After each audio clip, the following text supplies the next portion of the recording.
What's up everyone, this is skycedi. Welcome back to another Q&A video. In today's video, what I'm gonna do is I'm gonna answer the questions that many of you guys sent me through my Instagram and kind of break this down into a couple of videos. I'm gonna make this sort of a Q&A series.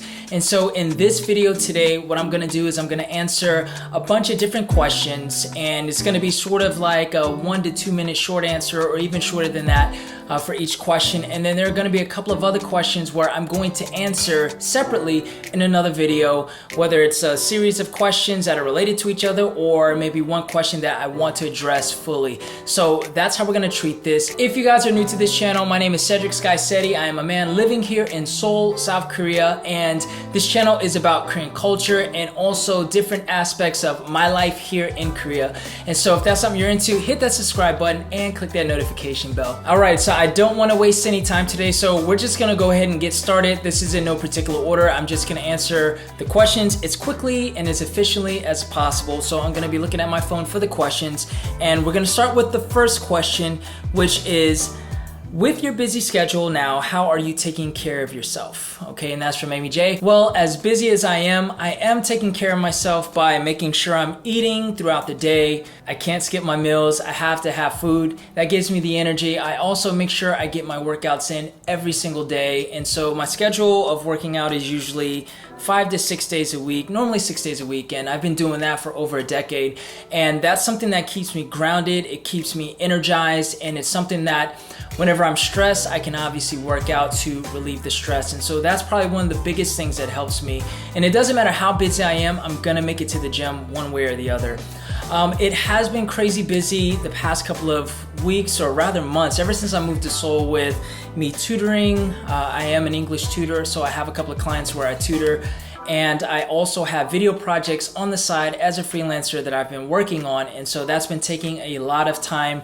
And a lot of you guys have seen some of those projects. And so that's what I've been doing on top of trying to maintain this YouTube channel. Now, the YouTube channel is my main focus, or one of my main focuses, but I also have to pay the bills. And so I really make my decisions and fill my schedule up based on, all of those factors in terms of making sure that I'm eating, you know what I mean? Making sure that I'm getting paid. And I don't know, I just make sure I make time for, certain friends, and I'm able to hang out and just decompress a little bit. So that's what I've been doing the past couple of months. So that's a very good question. I'm hoping that I stay busy, but I stay healthy in the process. Vanny Moesha asks, how much are you enjoying the new journey in your life? Well, to answer your question, I'm enjoying it more than I thought I would. Let's take it back to a year and a half ago when I first moved to Korea. My first year was very different than this year, but I really enjoyed the newness of coming to a new country. Even though this is part of my culture, it's still very different from what I'm used to in the United States. And so just the newness and the freshness of everything was really cool. And just being able to explore some aspects of Korea and also Korean culture was really cool. This year is very similar in that I still have that excitement, but I feel like now that I've gotten into the groove here, it's a different kind of enjoyment. I'm enjoying the fact that I'm able to do the things that I love, and I'm able to I'm able to meet new people and create new relationships here. So I'm really enjoying that. I feel like I've only scratched the surface really of exploring this country, exploring the people that are here, and I'm gonna take my time with that, but I'm very excited about that. So overall, very good. Challenging, yes, in many ways. The challenge for me now is just making my own way and making sure that I can pursue what I want to pursue and be okay, and making sure that I can pay rent. The Burberry House asks, did you have expectations for coming to South Korea? Is South Korea everything you thought it would be? So this is very similar to the last question, but to answer yours, I think that South Korea is in many ways everything that I thought it would be, but also in many ways a total surprise, because again, I was used to Korean culture through my mom's eyes and perspectives, and through the community that I had in New Jersey, and also growing up around Korean Americans and half Koreans. And so that was my perspective of Korean culture, plus whatever I saw in the media. And coming here was very different. It is fast-paced, and I expected that, but I didn't know how it was going to feel. I didn't know how it was going to play out in my life. I will say this, coming here, I thought that Generally speaking, it would be a lot more personable between like people and just random people. But what I've come to find is most people, especially in the bigger cities here, they're worried about their own lives and they kind of have this tunnel vision. And it's not a bad thing. It's just people are in their own lane. They have their own relationships and they're not necessarily, and I'm making a blanket statement here, but they're not necessarily going to go out of their way to talk to a stranger, to make sure you're comfortable, to make sure that you've got everything covered here in Korea. So those instances do happen, but it's not as frequent as I thought. And so what that taught me is I have to be more proactive in putting myself out there and reaching out to people, going to different events, or just going out in public and, making the first move and talking to people. But that's not a bad thing. It's just something different from my expectations. As far as living here and the convenience of it, I feel like it has surpassed my expectations. It's very convenient, especially now living in Seoul. I have everything at my fingertips. Transportation is easy. Food is everywhere. It's not nearly as expensive as when I lived in New Jersey. And so I'm really enjoying that aspect. P. Pierre, 1984, asks, if you could change one thing about Korea, what would it be? I would change the overall cultural mindset when it comes to foreigners. And here's what I mean by that. There is a perception of foreigners that's shared amongst, the different generations of Koreans here. And again, this is me speaking generally. This doesn't apply to every single person. But for example, the older generations tend to look at foreigners differently. They might kind of, in their minds, compartmentalize different types of foreigners and have preconceived ideas and notions. For example, they might look at Japanese foreigners a certain way, and other Asian foreigners, maybe Southeast Asian foreigners a certain way, and they might look at Americans a certain way, and even with that, Black Americans and white Americans. And so there can be a lot of these prejudices that they have in their minds, and it can be, for a variety of different reasons, whether it be past experience, it can be just the remnants of what they remember from war. And then you have the younger generation who, many of them, it's just because they haven't been exposed to a lot of foreigners and a lot of different types of foreigners from all over the world. They might have their own preconceived notions and their prejudices and maybe misunderstandings about culture. So I would like to see Korea evolve, in which I think it is, but I would like to see Korea evolve into more of an inclusive type of culture where they are not only willing to learn, but they're willing to embrace other people who are not like them and treat them more like their own, not like they are outsiders. Because in Korea they call it 외국인, which technically means outside country person. The word that they use to refer to foreigners or outsiders is exclusive by nature. So I think it does have a subconscious effect. But again, I'm not saying that applies to everyone, but I would like to see that change, and I would like to see the treatment of half Koreans and people with Korean heritage. I would like them to be treated differently as well. I would like to see them be more included as Korean people. Amy Rhoda asks, what does your mom think about you living in Korea? Well, my mom is very happy for me because she knows I'm pursuing what I want to pursue, but I think my mom is kind of torn because she knows that this is her homeland, and she's happy that I'm here exploring that side of my culture even more. But then the other hand is I'm not there. And one thing that I plan on doing is making a conscious effort to make trips back home even more, or have her come out here even more. So that way we can see each other and spend more time together. Erica Milano says, I want to move to Korea, but everyone is saying, or everyone is concerned about about North Korea. Are you?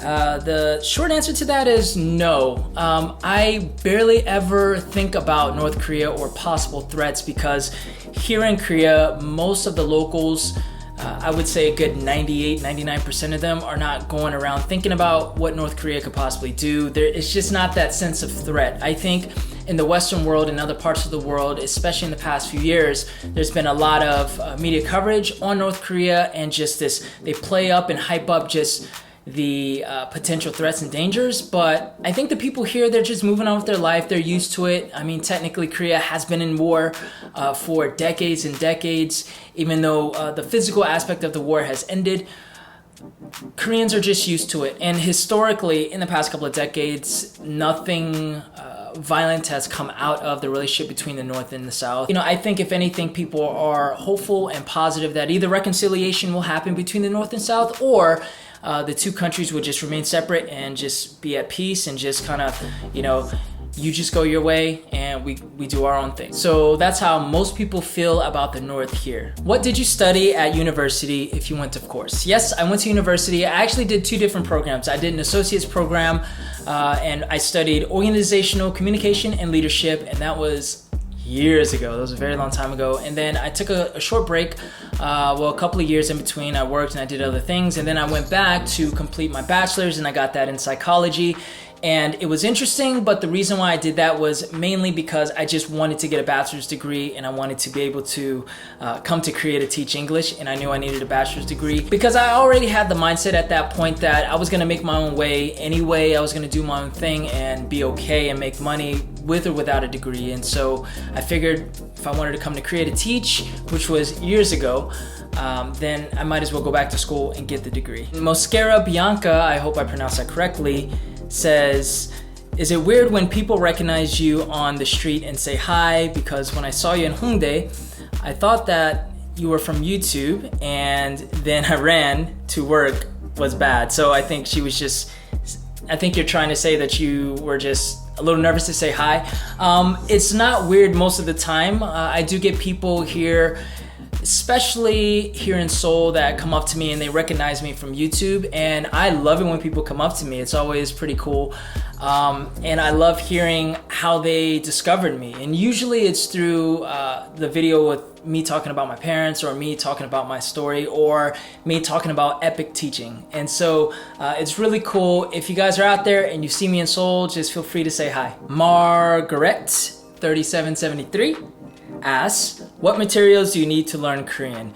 I actually made a whole separate video, and it was a pretty extensive video on materials that I think would be really good for helping anyone learn Korean, and these are the things that I use myself. So what I'm gonna do is I'm gonna link it right up here, so make sure you watch this video and it'll tell you everything that you need. All right, I'm gonna make this the final question, and this is from K Kira. Where, in your opinion, is the best spot in Seoul in terms of food / visiting / sightseeing? There are many different spots, but if I had to choose one for food and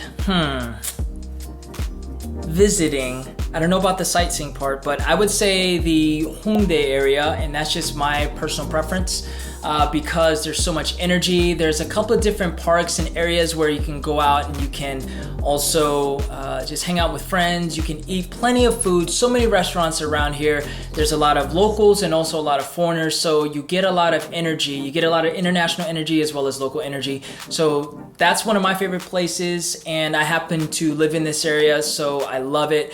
But another honorable mention would be, I would say, the Hangang, or the Han River, which is the main river that splits up Seoul from the north and the south part of the city. And there are different places where you can go out and have a picnic. You can order food, or you can bring your own food, and it's really nice. It's very popular these days. And I would also say Myeongdong is a very good area to visit, and if you want to do some shopping, eat a lot of street food, and also you see a lot of locals, but primarily I would say tourists that come through, and you know, they do a lot of shopping, so that's another cool area to visit. All right guys, I'm gonna end the video there, but again, I'm gonna make a separate video on a couple of other questions, and let me give you a preview on some of the questions that I'm gonna put in another video. Some of you guys asked me a lot about teaching through the EPIC program, and there are a couple of questions regarding that, so I'm gonna make a separate video as part of this Q&A series on the EPIC program. And then I'm also, a couple of you guys asked me